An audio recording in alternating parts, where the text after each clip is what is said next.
Esto hemos encontrado en esta parte.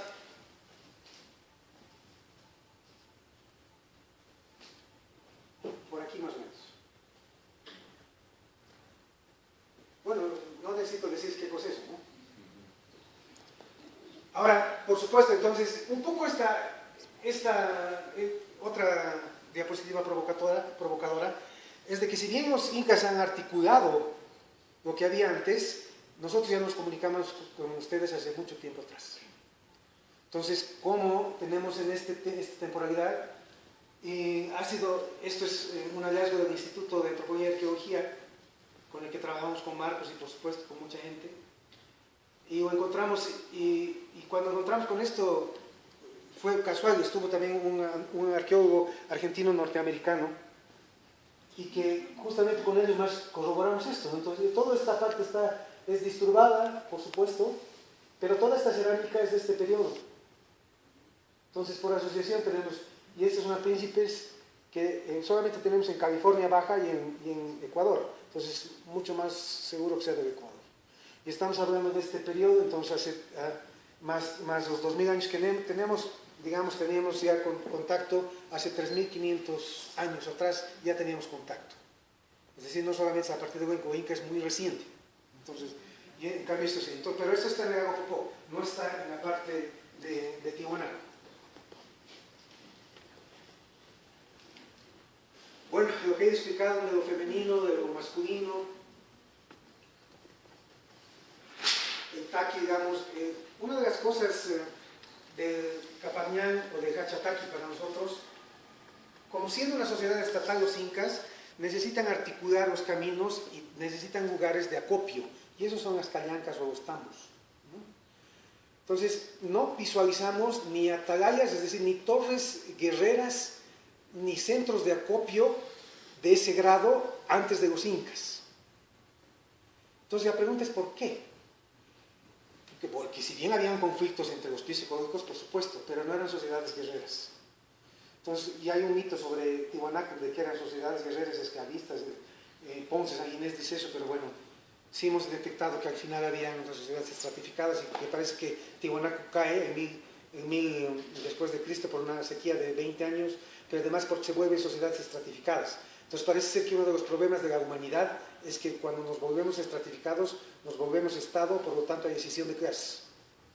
Entonces parece, y es una lectura que hacemos a partir de la arqueología, ¿no? Entonces hay una discusión con Tiwanaku en qué periodo eran, digamos, que redistribuían el poder. Entonces ellos tienen tambos, por supuesto, para copiar productos.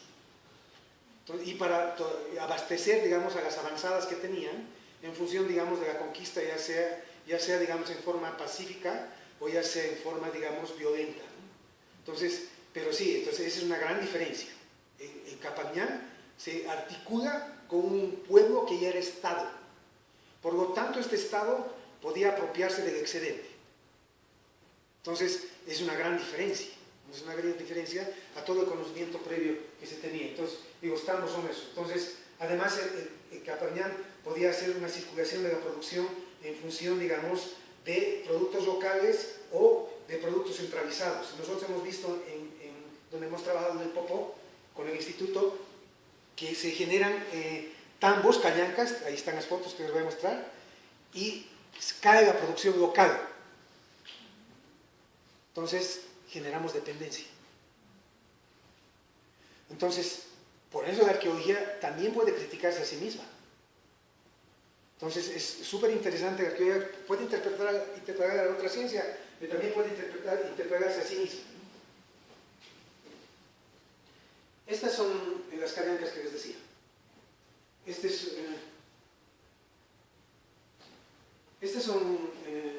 son incas, ¿no?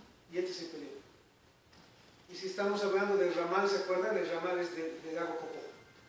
Entonces, obviamente Capañán tenía que vincularse con estos centros de acopio, ¿no? Estos centros de acopio que tienen que ver con esa posibilidad, ¿no? Entonces, suelos, fíjense qué tipo, es bastante, franco arenoso. Entonces, si estos están ya por caerse, nos hemos advertido varias veces. Bueno, ahora Marcos está de director de patrimonio, espero que haga algo con eso, porque sabe exactamente qué es eso. Denme una dispensa, les voy a mostrar una parte de la tecnología para ir avanzando más rápido.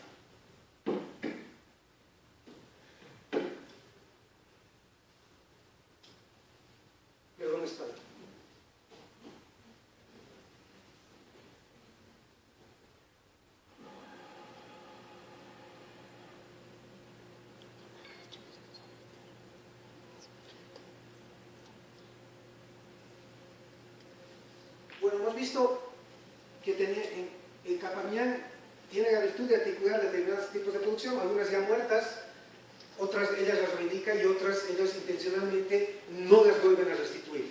Entonces tenemos las tacanas, que son las terrazas, tenemos los sucacollos, tenemos las cosechas de habas, entre otras. Porque otra cosa que nosotros hemos ido aprendiendo es de que nos han enseñado a ignorar el conocimiento local, y eso es bien fácil. Si bien se va a trabajar con chips o con nanotecnología, para nosotros desde la arqueología y la antropología un chip es una papa. Porque la papa silvestre es venenosa para el ser humano. Todos sabemos eso porque nos ponemos papa aquí para curarnos, su toxicidad puede sacar algunas enfermedades. Para el proceso de domesticación todavía no sabemos cuánto han tardado en domesticarla. La pregunta es, ¿qué artículo tóxico puede convertirse en el segundo alimento más importante del mundo? Entonces nadie reconoce ese conocimiento ancestral que ha ido incorporándose en un chip de conocimiento. ¿Y qué es? Las personas, los que han trabajado en el área rural o son agrónomos, se dan cuenta que hay una selección constante genética de germoplasma, de la semilla de papa. No puedes plantar cualquiera, tiene que ser un tamaño específico. Y tienes que hacer una rotación, hay mil cosas que de por medio, ¿no? Pero además esta papa, que ha sufrido un proceso de domesticación, tiene que aguantar 5.000 años.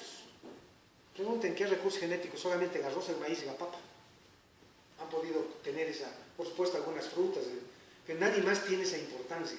Entonces a nosotros nos obliga, claro, porque la televisión, los plasmas, es fantástico el celular, pero en la cotidianidad nosotros todo el rato estamos tragando tecnología y una alta ciencia. Entonces por eso el rato que traigan transgénicos, o como está perdiendo 7.000 toneladas de papa de Holanda, se están trayendo al Ecuador, o el Carchi está perdiendo su memoria papera, ahí se van a dar cuenta que van a perder una memoria que no la van a poder recuperar. Entonces no solamente es nacionalismo, no para nada, es seguridad y soberanía alimentaria. Entonces todo el rato nos hacen olvidar de que nuestra tecnología no sirve. Si no sirve, entonces ¿por qué es el segundo alimento del planeta? Después del arroz, y obviamente el arroz por la cantidad de asiáticos que consumen el arroz. Bueno, entonces, no solamente la tecnología, el momento del instrumento, sino además el cultivo, ¿no? El conocimiento que te tiene que ver, por supuesto la chacana tienes que ver para ver qué momento, qué animal va a poner huevos dónde, qué flor va a tener el cactus para ver dónde vas a plantar, etcétera, etcétera. Entonces, el bioconocimiento está muy, en este momento, subestimado. Bueno, una de las cosas, uno de los grandes aportes y que los incas vuelven a restituir porque tienen en la zona de Perú bastante, son las terrazas, ¿no? Son gradas. Entonces estas gradas podemos verlas aquí. Esto es en el altiplano norte. Si se fijan esto, este farallón no corresponde con esta pendiente. Entonces, ¿qué puedes corregir de esto que ha sido rellenado? Entonces nosotros hemos visto en Oruro que han movido la cara del cerro. Y las han movido justamente haciendo este tipo de rellenos, porque el cultivo debe ser siempre al solano, nunca atrás al umbral. Entonces lo que hacían es habilitar tecnología amigable con el medio ambiente y además, digamos, la posibilidad de alta producción. Entonces, si se fijan ustedes, parece ser que esto es un relleno, porque es muy abrupta la caída que se tiene ahí. Bueno, aún digamos de que no sea un relleno, la posibilidad de construir esto es súper interesante, porque estas terrazas son amigables con el medio ambiente porque se habilitan en fronteras agrícolas como esta, donde la tecnología en este momento no puede entrar. No hay tractores que puedan arar aquí. No hay tractores que puedan. Tendrían que tener ruedas diferenciales. No pueden. O sea, es más fácil matar 1.000 personas que hacer un tractor para que siembren este tipo de terrenos. Esto evita la erosión hídrica laminar, que eso es sencillo. Cuando llueve, va lavando la tierra, la capa de agua bastante delgada, pleistocénica, ya saben que es de 3 millones, entonces te quedas con roca madre. Claro, esto impide, porque tiene posibilidades de infiltración, de tal forma, digamos, de que se va construyendo, viene el agua de aquí, permite que pase el agua a la otra grada y a la otra. Entonces, el grado que tienes de aquí de ripio no es el mismo que tienes de acá. Entonces, esto es una alta ingeniería. Entonces, porque permite que el agua vaya infiltrándose y además va dando, como va lavando el agua, va poniendo nutrientes a cada una de estas. Y finalmente aquí hay unas terrazas de banco o de formación lenta que cosechan suelos. Por esto finalmente escapa algo, pero aquí lo cosecha. Entonces, ese tipo de tecnología, desde 1800 años antes de Cristo, nosotros hemos detectado en esta zona, en esta etapa regional, esta tecnología que hemos encontrado en el norte del altiplano, con la antigüedad que les menciono, etcétera, etcétera. Entonces, ¿cómo es que se podían hacer este tipo de tecnología si no había tractores? Y en este momento todavía no existen. Entonces, los incas, por supuesto que tenían su propio desarrollo, no solamente es por difusión, sino también por evolución. Ellos también tenían esto y auspiciaban. En época inca, esto se abandona en este sector. El otro es, bueno, los conocimientos, que es lo que estoy hablando permanentemente. Ahora, otra cosa que aprendemos también esto en la parte política, esta biodiversidad que existe en Bolivia corresponde, digamos, al manejo exactamente de todo este ecosistema amigable con el medio ambiente para el caso de Capañán. Ya les he mostrado en esta parte, que es la primera diapositiva satelital, es en esta parte que tenemos esas plataformas de 1 kilómetro y más. Es todo este sector, más o menos, que es lleno de plataformas. Entonces, otra cosa que aprendemos en que Capañán recoge es de que hay una tremenda biodiversidad en todo su transcurso. Entonces, ¿cómo es que vivíamos? A ver, en Bolivia, aquí son, en este momento, 36. No tenemos el cálculo de cuántos éramos en lo precolonial.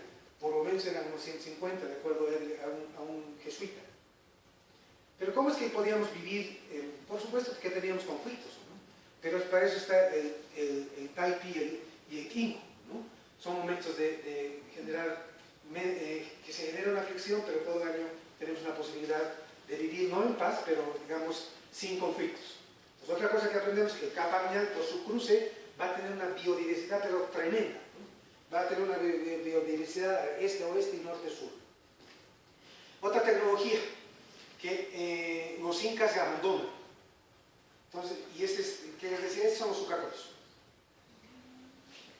Entonces, esta es papa, por aquí hay quinoa, no me acuerdo si creo que esto es haba. Entonces, esto se ha reconstruido en Puno con Clark Erickson, y en esto es otra tecnología con la que hemos avanzado con 42 toneladas por hectárea, ¿no? Entonces tiene sistemas de drenaje. Ahora esto no puede funcionar si no tiene reservorios de agua por aquí. Tiene que haber cosecha de aguas para que esto funcione. Porque no se olviden que aquí en Bolivia y en el Perú, que es la zona esta, solamente llueve 3 meses al año, que es a partir de noviembre, diciembre, enero, a veces diciembre, enero, etc. Y todo lo demás es seco. Llueve en verano, no llueve en invierno. Entonces, cuando es seco, ¿cómo manejamos agua? Tenemos que tener reservorios. Por lo tanto, vuelves nuevamente Capañán, biodiversidad, pero manejas en totalidad. O sea, manejas cultivos, rotación de cultivos, manejas ser humano, pero el agua manejas también como reservorio. Siempre está apoyándose en otros subsistemas. Estos son los sucacoyos. Esta es la zona, yo creo que queda corto, son 82.000 hectáreas que reconstruye Clark Erickson, pero creo que queda corto por las cosas que hemos ido hallando, especialmente con el instituto en el Capañán, en esta vertiente del desaguadero. Bueno, esta es una papa nau. Sí, transgénicos. Es de la primera cosecha del sucacoyo. Claro, obviamente estamos hablando de suelos puruma, suelos descansados, obviamente, ¿no? Pero fíjense el tamaño, y se ha puesto, no se ha puesto gigante, sino normalmente hemos hecho la selección. Y sí, esta es una experiencia de 1985, más o menos, tempranamente en Bolivia. Bueno, aquí están algunas cosas. Esto un poco les quería mostrar de lo que estamos hablando. De lo que estoy hablando es esto, ¿no? Fíjense, ¿dónde está lo inca? Por supuesto, no solamente es inca, como ha dicho Diego, hay otros pueblos de habla quechua que finalmente a todos los decimos incas, ¿no? Que tenemos a Samaipata, por ejemplo, nosotros, que es mucho más antiguo, es desde 1400, ¿no? Entonces, pero digamos, como imperio nosotros detectamos de esta forma, ¿no? Tiwanaku, que es lo que estamos hablando, aquí está, fíjense, más o menos de 500 al 1000 después de Cristo. Tiwanaku expansivo, fue muy fuerte en todo lado del Tiwanaku. Entonces, más o menos esto era, pues, en Capañán estaría más o menos situado como estado aquí, pero se articula de todo esto. Claro, ahora, los incas, digamos, tenían una perspectiva súper política, está bien, pero además reconocían lo anterior. En cambio, lo que sucede con nosotros ahora, actualmente, es que es borrón y cuenta nueva. O sea, entra alguien, ni siquiera vemos de 100 años, de hace 5 años atrás tu periodo no valía, ahora traigo nuevas ideas. Y esa es una percepción súper occidental del progreso. Entonces, en cambio los incas, que eran mucho más poderosos, eran un imperio, agarran la tecnología que les era adecuada, matan otra tecnología que no les era adecuada, pero digamos manejan integralmente. Entonces ni siquiera nosotros podemos tener esa posibilidad de ir manejando eso. Bueno, finalmente, en este momento, ellas son las que utilizan el Capañán. Bien guapo. Ese, por supuesto, tiene una carpeta aspáltica, ¿no? Porque, como ha dicho Diego, el Capañán también ha servido para trazo civilizatorio, que se ha metido. Y aquí vienen unas cosas súper interesantes. Y eso discutíamos especialmente con los arqueólogos, ¿no? Hay que proteger el testimonio, está bien, pero los pobladores eran los que pedían caminos. ¿Cómo le haces? Porque el poblador tiene también el mismo lavado de cerebro que nosotros tenemos de que el progreso son las carreteras asfaltadas, son el progreso. Claro, es que la frecuencia del mensaje de que es progreso la carretera con asfalto, todo el mundo se la trae. Pues donde hay camino, es progreso. Entonces, ¿se dan cuenta? Entonces, también es un trabajo interno el que tenemos que ir realizando para la recuperación de toda esta memoria. No es tan fácil de decir, bueno, se conserva todo. Bueno, que se conserva en tu casa, pero en mi casa yo lo decido. Entonces, cuando entramos aquí en Quimsa Cruz, nosotros, me acuerdo, los arqueólogos nos protegíamos, por supuesto, de la plataforma. Y tuvimos un gran problema con la población, porque la población dice, no, por aquí pasa la carretera. Y nosotros teníamos que demostrarles que el turismo iba a generar más recursos que la carretera. Teníamos que entrar a hacer cálculos neoclásicos, o sea, no hay problema, digamos. Pero fíjense, esa es la paradoja. Claro, entonces estás hablando con seres reales que tienen la misma perspectiva que un citadino, o sea, no es que somos de otro planeta porque somos indígenas, no para nada. Entonces tenemos que trabajar, y las universidades tienen que ser el vínculo con la sociedad, si no estamos perdidos. Esto que les señalo, que son los que utilizan el Capañán, ¿por qué? Porque en la zona del altiplano central, más o menos el lago Popoya, más o menos se dan cuenta, estamos hablando de 3.800 sobre el nivel del mar. Y aquí ya estamos bajamos a los valles. Esta articulación de las gradientes de Gachacana, nos articulábamos a los valles. A los valles, digamos, que tienen el producto maíces. Entonces nosotros llevamos tubérculos y al mismo animal como un producto, tubérculos y gramíneas, quinoa y papa, y traemos maíz de los valles, ¿no? y algunos tipos de frutas. Pero este viaje puede durar hasta 3 meses ida y vuelta. Y todavía se practica el modelo. Entonces, y en los momentos que hay más crisis económica, más se restituye esta tecnología. Claro, porque va a paliar, digamos, eso. Perdón. Solo una pregunta chiquita. No, sí, por favor, porque ya estamos terminando. ¿Son llamas o son alpacas? ¿Cómo distingo? Las alpacas son un poco más peludas, ¿no? Pero bueno, las llamas son de este ecosistema. Las alpacas tienen que ser donde hay agua. Entonces no la puedo utilizar a una alpaca que vaya de un lugar húmedo a un lugar seco, se me muere. Por las patas que tiene, las patas son como almohadillas y pueden aguantar humedad. Ellas no aguantan humedad. Entonces, ellas más bien son del orco. También la alpaca es, pero la alpaca es un poco más débil que la llama es más fuerte siempre. Entonces, y no puedes utilizar la llama para bajar de pisos ecológicos. Es la llama. A no ser que tengas agua en todo el transcurso, sí, las alpacas son donde hay más humedales, por lo tanto son donde están los nevados. Ellas también viven en esto, pero no pueden vivir solamente en la humedad.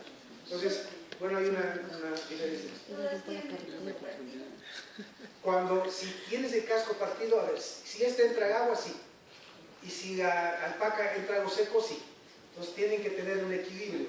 Por eso ellas son una adaptación al ecosistema, ¿no? Por la paja, el tipo de... Hay toda una ciencia detrás de ellos. Nosotros hemos tratado en arqueología de ver el proceso de domesticación de ellos con una tesis de camélidos, ¿no? Entonces, no hemos llegado a terminar porque ya no tenemos financiamiento. Hemos entrado recursos genéticos de gramíneas y tubérculos para reconstruir el genoma de la papa y de la quinoa, y ya los franceses lo han hecho. Los franceses con la Orstom ya tienen el genoma de la quinoa. Y nosotros que hemos empezado antes no hemos podido, porque hemos tocado la prefectura, pensé que era un colega de Oruro, era un antropólogo, para conseguir recursos para seguir excavando. No, pues nadie le hace caso. La arqueología peor. Vamos a hablar de cosas extrañas. Entonces, y nosotros hemos entrado a bastantes cosas bastante fuertes. Bueno, entonces, más o menos eso era lo que quería transmitirles. Si bien hay una articulación, el Capamyán corresponde a una lógica del Estado, pero también detrás de esta lógica del Estado hay una articulación de la producción, de la producción como simbólico, como religioso. No puedes entender esto si no lo ves en su totalidad, en forma integral. Ahí sí tenemos que cambiar de chip, no es el chip para entrar a la nanotecnología. Tenemos que cambiar el chip para reconocernos quiénes somos nosotros y después con este reconocimiento generar un desarrollo con identidad. Muchísimas gracias.